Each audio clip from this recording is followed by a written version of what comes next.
Oke, assalamualaikum warahmatullahi wabarakatuh. Ya, sampai jumpa lagi pada pembelajaran kita kali ini. Di sini nanti kita akan membahas yaitu tentang asuhan keperawatan gawat darurat, terutama pada pasien-pasien yang mengalami sindrom koroner akut. Ya, apa itu sindrom koroner akut? Yuk, mari kita bahas. Nah, sepakat bahwa jantung itu merupakan organ vital di dalam tubuh kita, ya, di mana orang itu dikatakan hidup apabila jantung kita ini selalu berdetak. Jadi kalau saya mengilustrasikan profesi kita itu ibarat kata jantung, ya. Jadi dokter itu adalah otaknya, jantung itu perawat itu adalah jantungnya, ya. Sehingga nggak ada dokter, mungkin pelayanan masih bisa jalan, ya, terutama di perawatan. Tapi kalau nggak ada jantungnya, mungkin pelayanan akan mati, ya. Nah, kenapa kok SKA atau sindrom koroner akut itu penting untuk dibahas, ya, terutama di sini kita lihat Presiden Burundi meninggal dunia akibat serangan jantung usai bermain voli. Nah, ya, serangan jantung. Nah, ini ya Ashraf Sinclair ya wafat di usia 40 tahun, ya.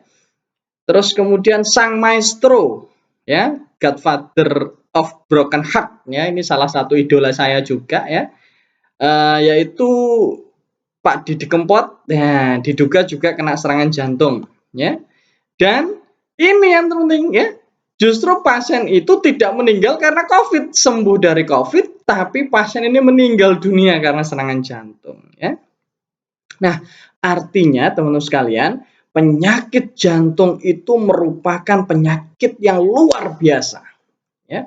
Penyebab kematian terbesar, penyebab kematian terbanyak, ya, di segala macam usia, ya. Nah, prevalensi penyakit jantung koroner dunia, ya, ini data 2017 di WHO, hampir sekian banyak ini teman-teman, ya, meninggal dunia karena penyakit jantung, ya. Jadi luar biasa angkanya, ya. Oleh sebab itu di sini kita harus hati-hati, setidaknya tahu deteksi dini, tahu tanda gejala dan bagaimana terapi awal atau penata laksanaan awal apabila ada pasien-pasien kita yang datang dengan kecurigaan serangan jantung, ya. Nah, ini juga setiap satu orang meninggal setiap 40 detik karena serangan jantung, ya. Satu orang dari 6 kematian terjadi akibat serangan jantung, ya. Dan ini hampir 75% pasien henti jantung meninggal sebelum tiba di rumah sakit, ya. Seringkali seperti itu. Kalau kita lihat Didi Kempot, dia tidak sadarkan diri, nyampe rumah sakit meninggal. Atau istilahnya sampai rumah sakit adalah DOA, death on arrival, ya, meninggal saat di perjalanan. Itu penting. Nah, terus perbedaannya apa? Penyakit jantung koroner dan acute coronary syndrome atau SKA, sindrom koroner akut, ya. Coronary artery disease, ya, atau coronary heart disease atau ischemic heart disease di Indonesia dikenal dengan istilah penyakit jantung, ya. Jadi di Indonesia itu penyakit jantung koroner itu bisa disebut CAD, coronary artery disease, CHD, coronary heart disease, atau IHD, ischemic heart disease, ya. Dan sindrom koroner akut dikenal dengan istilah serangan jantung, ya. Jadi kalau pasien-pasien dengan serangan jantung, maka dia sedang mengalami acute coronary syndrome atau sindrom koroner akut, ya. Walaupun di sini, ya, SKA ini sindrom koroner akut ini berawal dari pasien-pasien yang memang punya riwayat PJK, terutama penyakit jantung koroner. Plak yang ada dalam arteri koroner dia rupture, ya, sehingga apa? Sehingga menyumbat atau menyebabkan oklusi dari pembuluh darah sehingga aliran darah tidak lancar dan dampaknya miokard mengalami iskemik. Akhirnya pasiennya kena serangan jantung, ya. Nah, ini ya. Jadi ibarat kata teman-teman sekalian, ini kalau pada pembuluh darah normal, ya, ini adalah pipa, ya. Kalau pipanya besar, lancar tanpa hambatan, alirannya bagus. Nah, yang jadi masalah apabila pipanya ini, ya, ada sumbatan. Kira-kira alirannya lancar apa enggak tuh? Iya, nggak lancar. Ya, dampaknya di situ.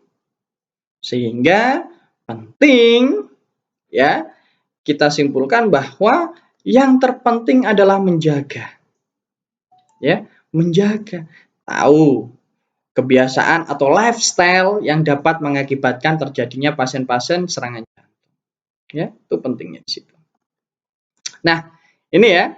Jadi penyebab PJK yang jelas adalah aterosklerosis, ya, merupakan penyebab utama pada PJK, di mana aterosklerosis ini berasal dari bahasa Yunani yang atero disebut bubur lemak, sklerosis itu keras, ya. Nah, aterosklerosis ditandai dengan deposit lipid di bawah intima, ya. Jadi kalau kita lihat, ya, jadi ini plak, ya, ini adalah timbunan lemak, plak di sini, ya. Dia yang nanti bisa menyebabkan oklusi dari pembuluh darah koroner. Ya, dampaknya kalau terjadi oklusi apa? Yaitu ini, aliran darahnya nggak lancar. Ya, ini aliran darahnya nggak lancar. Ini sumbatan 30%. Nah, alirannya akan terganggu. Ini sumbatan 50%. Nah, segini. Kalau 30-50% mungkin pernah nyeri dada ringan-ringan, tapi kalau udah 90 dan 99%, nah ini yang jadi masalah. Ya, ini yang jadi masalah. Nah, oke ya. Kapan ya faktor terjadinya penyakit jantung koroner ini ya? Trio atau 3 sekawan yang sangat luar biasa bisa menyebabkan terjadinya sindrom koroner akut atau penyakit jantung koroner ya. Ini faktor yang jelas tidak bisa dirubah ya, yaitu adalah usia dan riwayat keluarga ya. Kita tidak pernah meminta bisa dilahirkan di keluarga yang sehat saja atau kita harus dilahirkan di keluarga yang memang memiliki penyakit jantung koroner. Jadi kita nggak bisa memilih ya. Usia seperti itu, setiap tahun kita berubah ya, usianya bertambah, usia bertambah. Itu seharusnya kita jangan semakin senang. Semakin bertambahnya usia, satu jatah hidup di dunia akan berkurang. Orang itu yang nggak akan bisa dipungkiri tua dan mati. Ya, jadi semakin mendekati. Selain mendekati kematian, semakin dekat juga dengan banyak penyakit kalau lifestyle-nya tidak dijaga. Ya. Nah, hipertensi, tekanan darah tinggi. Ya, diabetes. Nah, ini ya, diabetes. Ini hati-hati ya teman-teman sekalian. Pernah bermain di ruangan ya, diabetes itu kencing manis ya, kencing manis. Kalau teman-teman pernah berkunjung ya ke ruang interna, angka atau prevalensi penderita diabetes antara laki-laki dan perempuan tinggi mana? Tinggi mana ya? Nah, betul sekali ya. Ternyata 70% penderita diabetes itu adalah perempuan. Ya, perempuan. Kenapa? Ternyata pada perempuan itu saat masa mudanya banyak makan janji manis dari pasangannya ya, sehingga tuanya banyak kena diabetes atau kencing manis ya. Oh enggak bercanda ya. Nah, dislipidemia nih penyebab kolesterol. Ya. Memang teman-teman makanan yang nilai kolesterolnya tinggi itu yang enak. Kerang enak. Ya. Terus kemudian pernah makan gorengan ya. Ya, gorengan itu minyaknya semakin hitam, rasanya semakin gurih, ya kan? Nah, itu dampaknya luar biasa, ya. Apalagi memiliki kebiasaan merokok. Ini juga hati-hati buat laki-laki. Kebetulan saya juga dulu adalah seorang perokok berat ya. Perokok berat beli. Nah, hingga akhirnya lama-lama saya mengurangi rokok ya. Mengurangi rokoknya teman. Nah, kemudian ini hiperkolesterolemia tadi ya, meningkatnya kadar kolesterol dalam darah, HDL-nya rendah, hipertrigliseridnya yang tinggi, obesitas. Ini juga teman-teman. Obesitas itu disukai oleh penyakit. Ya, mohon maaf sekali banyak teman-teman saya, banyak senior-senior saya dan para sejawat-sejawat profesi dokter di mana mereka yang gugur ya dalam pandemi COVID ini adalah rentang sekali yang obesitas, ya, jadi luar biasa. Makanya ya, kalau bisa jangan memiliki kelebihan berat badan ya, mungkin harusnya kelebihan yang lain.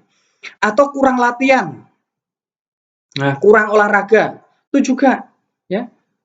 Tapi jangan dibantah ya, Pak, ini tetangga saya kok suka lari ya, suka lari tapi kok juga kena serangan jantung. Ternyata saat ditanya, emang lari apa? Oh ternyata lari dari masalah ya, atau lari dari kenyataan. Ya sama aja, itu nggak pengaruh.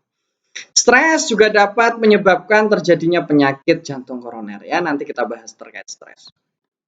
Nah, ini teman-teman, ini bisa teman-teman hitung sendiri ya.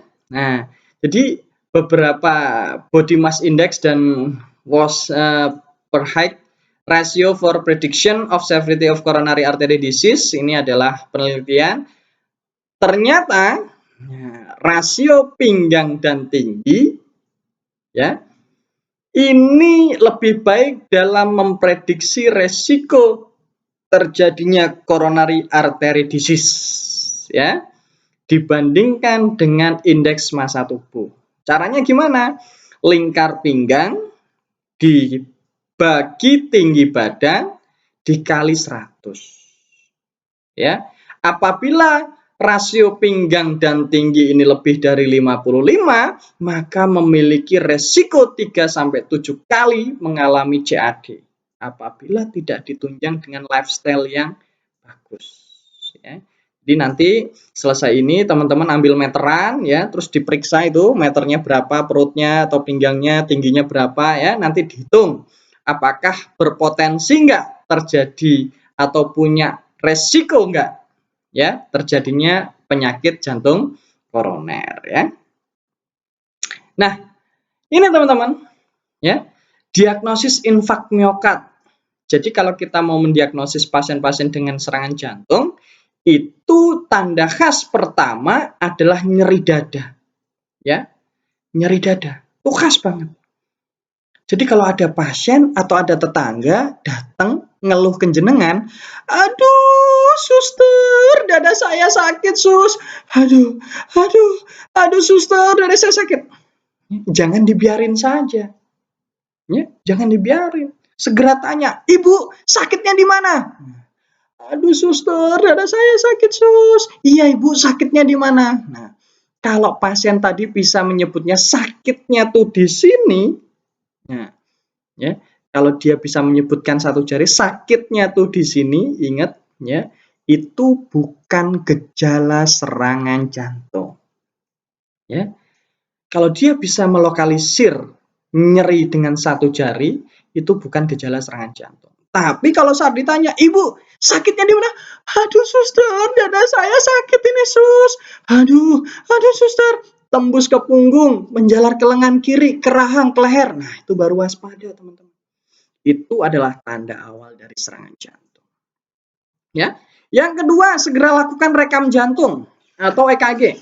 Ya, saat direkam jantung, ada nggak perubahan EKG? Terutama pada segmen ST, ya, sama ST segmen atau pada gelombang T. Ya, jadi ada gelombang T, ada ST segmen. Dan yang terakhir, yang ketiga adalah adanya peningkatan enzim jantung. Ya, jadi dicek darahnya, cek enzim jantungnya.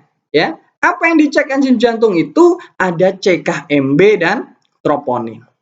Ya, ada CKMB dan troponin. Nah, dikatakan tanda infak miokard akut minimal ada 2 komponen dalam menentukan diagnosis infak miokard. Misal, nyeri dada disertai dengan ST elevasi, nyeri dada disertai dengan peningkatan enzim jantung ya, atau bahkan nyeri dada perubahan EKG atau bahkan enzim jantungnya meningkat.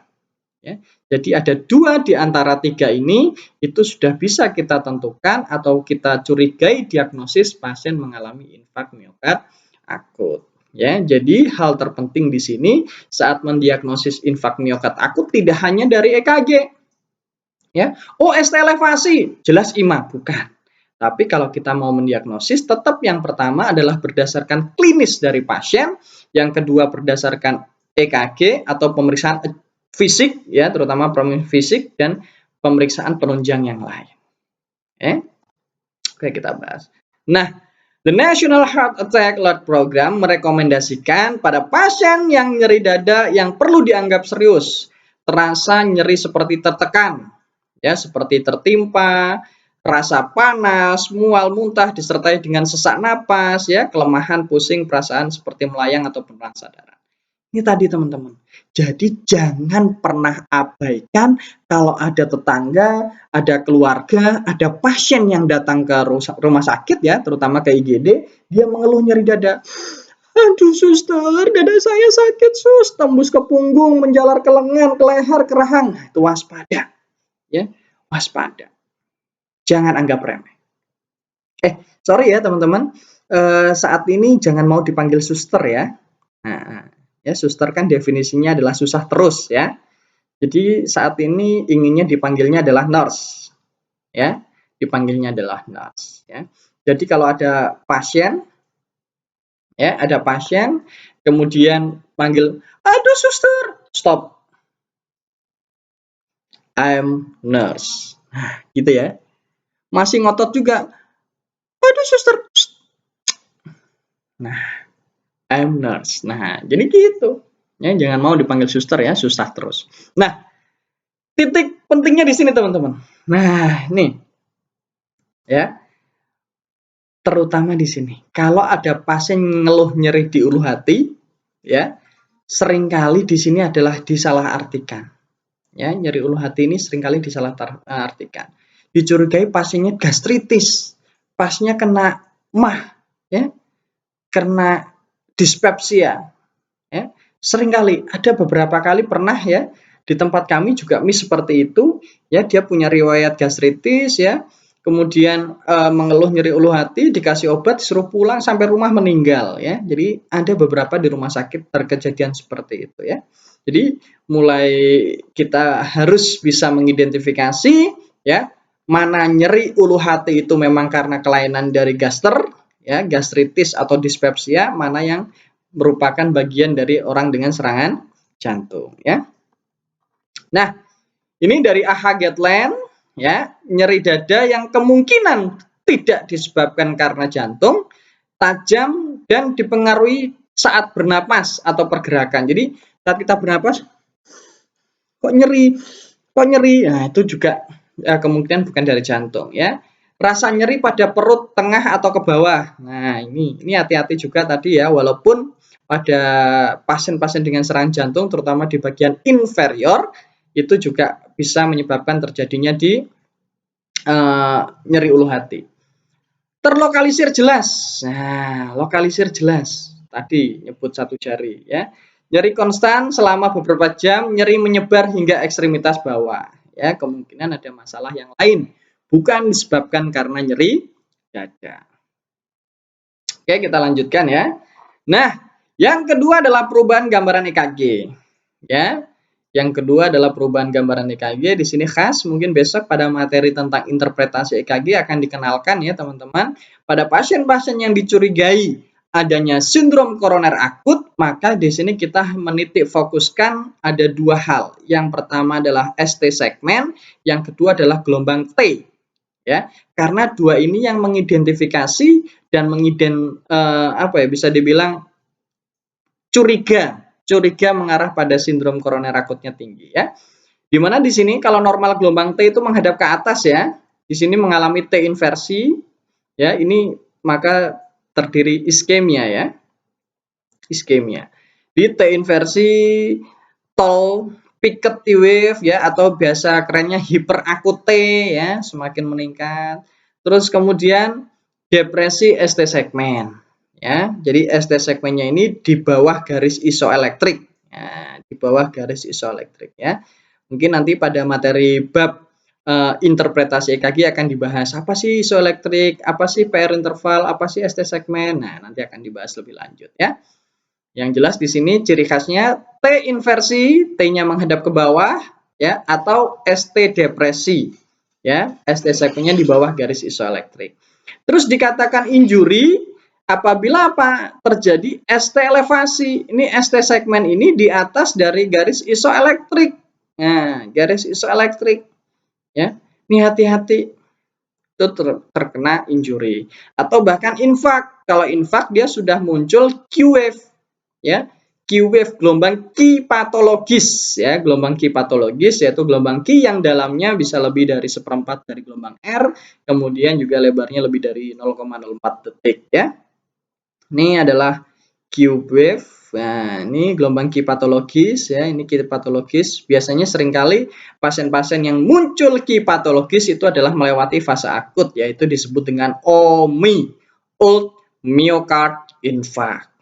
Ya, kalau di sini seringkali pasiennya disebut iskemik, ya, ST depresi atau T inversi itu pasien terkena iskemik, ST elevasi itu kemungkinan pasien terjadi IMA, infak miokard akut.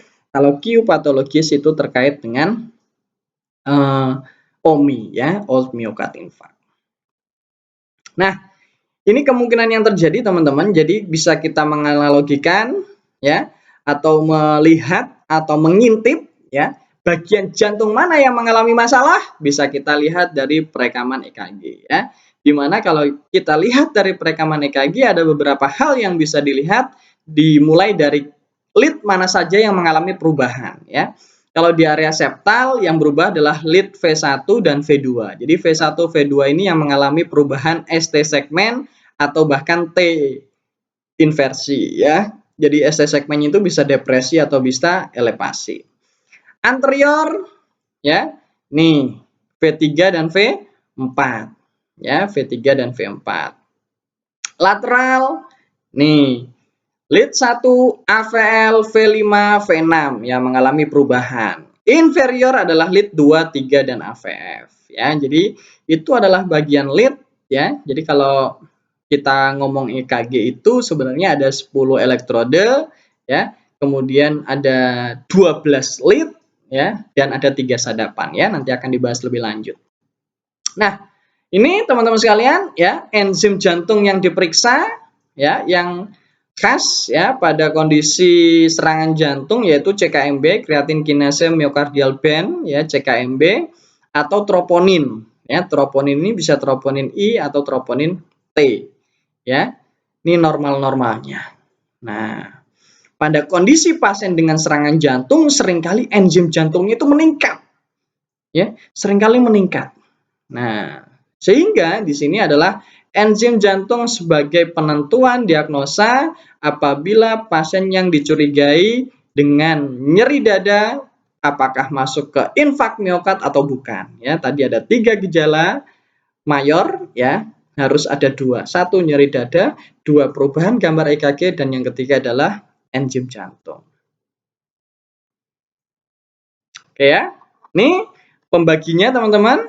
Di pasien datang, ya, pasien datang itu dengan keluhan nyeri dada, aduh dada saya sakit, ya. Kalau misalnya, misal, ya, pasiennya nyeri dada, kemudian kurang dari 20 menit atau kurang dari 30 menit, dia dengan cukup istirahat kemudian berkurang nyeri dadanya atau bahkan hilang, maka itu termasuk angina pectoris, ya, termasuk angina pectoris.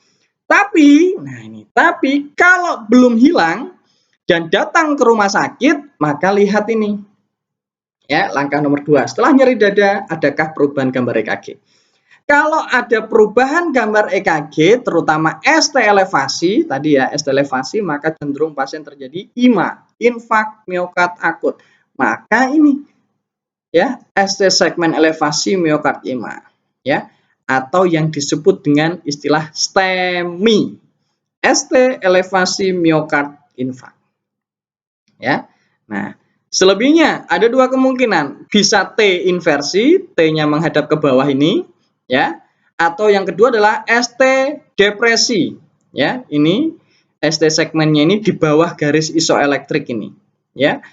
Kalau muncul gelombang itu, maka segera periksakan cardiac marker atau enzim jantungnya. Tadi enzim jantung, nanti pertanyaannya ada 2. Apakah enzim jantungnya normal setelah diperiksa atau enzim jantungnya meningkat? Kalau enzim jantungnya normal, maka klasifikasinya disebut dengan UAP, unstable angina pectoris, UAP, ya. Tapi kalau ada peningkatan dari enzim jantung, maka masuk kategori NSTEMI, non-ST elevasi miokard infark. Ya. Jadi itu ya teman-teman sekalian untuk membedakan. Nah, yang terpenting di sini teman-teman, ya. Orang gawat darurat itu prinsip utamanya adalah yang kemarin, time saving is life saving. Semakin cepat kita menolong pasien, semakin bagus prognosis pasien untuk kembali selamat. Ya. Nah, ternyata di sini pada jantung pun punya semboyan khusus, yaitu time is muscle semboyannya. Time is muscle apa maksudnya? Semakin lama kita menunda pertolongan, maka akan semakin banyak sel otot jantung yang mengalami kerusakan. Sehingga ini, ya, apabila ada nyeri dada, segera aktifkan SPGDT, telepon ke fasilitas kesehatan, dijemput oleh ambulans, segera dibawa ke emergency department, segera masuk ke UGD, ya. Ingat, time is muscle. Semakin lama kita menunda pasien, ya, atau menunda pertolongan, semakin luas atau semakin banyak otot jantung yang mengalami kerusakan. Ya. Nah, itu semboyannya. Ya. Mungkin kalau semboyan teman-teman sekalian kan time is money. Ya. Waktu adalah uang. Ya. Jadi apabila diajak main, kemudian dia bilang lagi nggak punya waktu, berarti lagi nggak punya uang, ya. Nah, berikut kita melihat tentang asuhan keperawatan, ya. Nanti akan dibahas pada video sesi yang kedua, ya. Sekian untuk video sesi yang pertama, akan dilanjutkan pada video sesi yang kedua tentang asuhan keperawatan pada sindrom koroner akut. Terima kasih.